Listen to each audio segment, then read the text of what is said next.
একদম damn serious thrill. Live টক শোতে দোষে কেউ যদি ঘোষণা দেয় আমি সিরিয়াল খুন করব, ধুর, এইটাই তো মাথা ঘুরিয়ে নেওয়ার মতো ঘটনা। শুরুতে মনে হবে আরে ভাই নর্মাল থ্রিলার, একটু টেনশন, একটু ড্রামা। না, ভুল।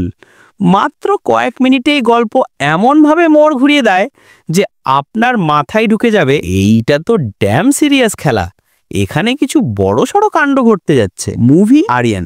গল্পটা ঘুরে দাঁড়ায় এক রাগে পোড়া, হতাশ, দুনিয়ার কাছে অবহেলিত এক লেখককে কেন্দ্র করে। এই লোকটাকে একজন লেখক, একজন হতাশ মানুষ, একজন অপদস্থ প্রতিভা, যার বই কেউ পড়ে না, যার চিন্তা কেউ বোঝে না, যার রাগ আর হতাশা জমতে জমতে এক সময় বারুদ হয়ে গেছে। আজ তার মাথায় এতটা আগুন জমে, এতটা যন্ত্রণা জ্বলে, সে ঠিক করে দুনিয়া আমারে পাত্তা দেয় না, ঠিক আছে এবার দুনিয়া আমাকেই দেখে নিক। এবং তাই সে live TV talk show hijack করে ঘোষণা দেয় আমি সিরিয়াল খুন করব। সময়ও বললাম, জায়গাও বললাম। দেখেন কেউ আটকাতে পারে কিনা। পুলিশ ভার্সেস লেখক, এক রিয়েল টাইম মাইন্ড গেম। ঘোষণা শোনা মাত্রই পুরো পুলিশ ডিপার্টমেন্ট হাবুডুবু খেতে থাকে। এটা কি সিরিয়াস কোনো প্ল্যান, নাকি স্রেফ মিডিয়ার দৃষ্টি আকর্ষণ করার উদ্দেশ্যে পাগলামো? পুলিশও বোঝে না, মিডিয়াও বিভ্রান্ত, আর আপনিও টেনশনে পড়ে যাবেন।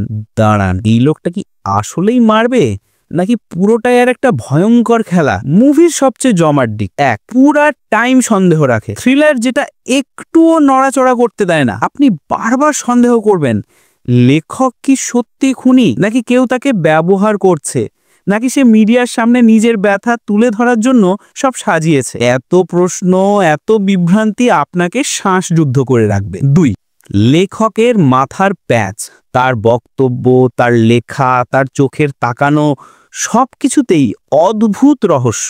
যে কোনো মুহূর্তে সে কি করবে তা আন্দাজ করা অসম্ভব। একসময় মনে হবে এই লোকটা পাগল, পরে আবার মনে হবে না, এই লোকটা খুব বেশি বুদ্ধিমান। তিন, পুলিশের চাপ আর ব্যর্থতা। পুলিশের অ্যাকশন, ইন্টেলিজেন্স, প্রশ্ন, কনফিউশন সব মিলিয়ে আপনাকে একটা রিয়েল টাইম টেনশন অনুভব করাবে। মনে হবে এরা কি পারবে, নাকি সময় শেষ হয়ে যাবে। চার, মিডিয়ার হুলস্থুল।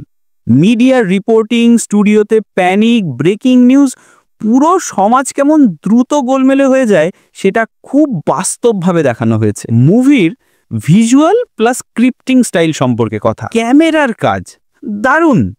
মাঝে মাঝে মনে হবে আপনি নিজেই লাইভ নিউজ রুমে বসে আছেন। ডায়ালগ সিরিয়াস, তীক্ষ্ণ এবং সরাসরি মনের মধ্যে ঢুকে যাওয়ার মতো। যখন লেখক বলে কেউ আমাকে শোনে না, তাই এবার সবাই শুনবে, আপনার শরীর কেঁপে উঠবে। ব্যাকগ্রাউন্ড মিউজিক টেনশন বাড়ানোর কাজে 100% পারফেক্ট। যে দৃশ্যে কাউন্টডাউন চলে সেখানে বিজিএম আপনাকে রিয়ালি শ্বাস আটকে দেবে। মুভির সাইকোলজিক্যাল স্ট্রেংথ। এই মুভির মেইন পাওয়ার শুধু থ্রিল নয়, এটা মানুষের মনের অন্ধকার অংশগুলোকে তুলে ধরে। অবহেলা, হতাশা, রাগ আর প্রতিশোধ, নিজের অস্তিত্ব প্রমাণের খিদে, এইসব ইমোশন মিশে লেখককে বানিয়েছে এক মানব বোমা, এবং পরিচালক সেটাই সুন্দরভাবে তুলে ধরেছেন। গল্পের টুইস্ট অংশ স্পয়লার ছাড়া।